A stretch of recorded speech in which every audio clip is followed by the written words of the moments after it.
way baaba'aan, qaramaduna way burburaan, ilbaxnimooyinkuna way dhalangadismaan. laakiin qalinka iyo qoraalkiisu way sii jiraan intay nolol ka jirto koonkan. sidaa darteed ayay qisadani uga warrami doontaa taariikhda tagtadeedii, timaadadeeda iyo tan aynu maanta la noolnahayba.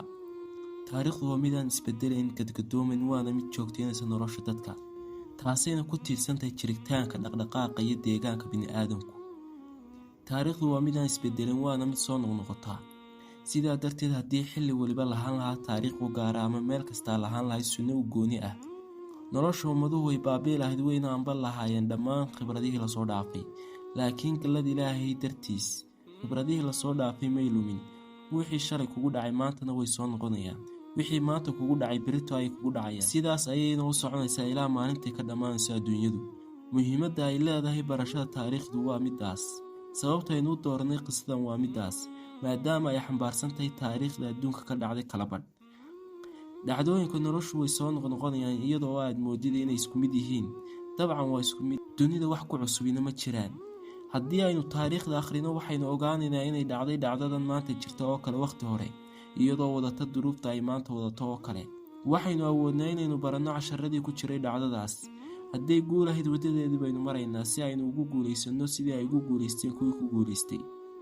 haddii ay dhacdadu ahayd mid lagu jabay oo fool xun, khaladaadkii ay sameeyeen kuwii ay ku dhacday qisadu waynu ka fogaanaynaa si aynaan uga dhaxlin guuldarradaas oo kale.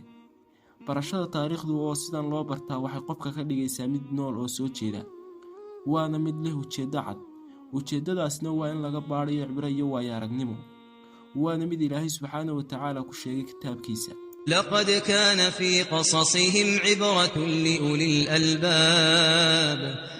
sababta darteed ayaa ilaahay subxaanahu watacaala kitaabkiisa uga dhigay 3 meelood marka loo qaybiyo qayb ka mid ah qisooyin iyo warar, si ay muslimiintu u akhriyaan uguna cibro qaataan taariikhdii dunida soo martay iyo wararka qoomamkii hore, iyo inay ogaadaan xaqiiqo ahaan sunankani inay yihiin kuwo aan isbedbedelin, isla markaana la awoodo in la saadaalin karo shaygu intaanu dhicin ka hor iyo ka faa'iidaysigeeda. waxaana lagaga faa'iidaysan karaa iyadoo qiso kasta si qoto dheer looga fikiro loona akhriyo. waxaa iminkayna hortaalla taariikhda muslimiinta ama kala bar taariikhda adduunka.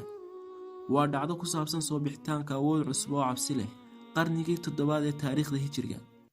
waxay ahayd soo bixitaankeedu mid adduunyada oo dhan taariikhdeeda bedeshay guud ahaan, gaar ahaanna caalamka islaamka. waa quwaddii iyo dowladdii tataarka. ka wararka tataarku waa qiso aad u yaab badan, cajiibna ah dhan kasta marka laga eego. haddii aanay lahaan lahayn ila wareedyadan saxan ee laga hayo iyo sida mucjisadeedan ballaadhan ee ay cid waliba ka warqabtay, waxaynu odhan lahayn waa khiyaali ama waa sheeko xariir. mar kale waa qiso cajiib ah dhan kasta oo laga eego dhacdooyinka ku jira darteed, kuna xeel dheer lambarada dhacdo kasta ku jira, ku xeel dheer tirada dhimashada, tirada ciidamada, tirada magaalooyinka burburay, bedka dhulalka kala qabsaday, iyo tirada khiyaamooyinkaas luubaheeda gaarka ah. sidoo kale waxyaabaha cajiibka ka dhigay waa u ekaanshaha waaqica maanta taagan. wuxuu doonay ilaahay subxaanahu watacaala inuu inoo caddeeyo sugnaanshaha sunankiisa iyo soo noqnoqodka taariikhda, markaasuu ka dhigay dhacdooyinka ay maanta ummadani marayso tii ay maraysay ummaddii muslimka ahayd ee noolad qarnigii 7 ee hijriga. haddaynu sii baadhno taariikhda waxaynu kala soo baxaynaa isku ekaansho kale oo dheeri ah. hase yeeshee dhacdadan dhicisteedu maalintaas ama maanta waa isku mid, sababtoo ah wuxuu ku wareegayaa saxalka meesha ay maanta ka dhacayaan marka loo eego caalamka islaamka. sidaa darteed waxaa fudud in akhristaha taariikhdu isku xidho taariikhda iyo waaqica si fudud. mar labaad waa in qofka akhrinaya xaqiiqsado sunnooyinka ilaahay uu dhulkan dhigay. qisadan aynu soo tabin doonno waa mid ka mid a qisooyinka ama dhacdooyinka ka dhacay dunida kuwooda ugu caansan. qof kasta oo cilmi leh wuu yaqaan, jaahilkana caanimadeeda bartay. qisadan waa qiso dheer waxayna qaadan doontaa waqti badan, balse sida ugu fudud baynu u soo koobi doonaa inagoon ka tegayn meelaha muujinta iyo balballaadhinta u baahan. intani waxay ahayd barashada iyo hordhaca sheekadan. qaybta koowaad waxay ku bilaabmi doontaa soo bixitaanka tataarka. waa inoo iyo kulanti dambe iyo bilowga dhacdadii madoobeyd ee tataarka. wasalaamu calaykum waraxmatullaahi wabarakaatu.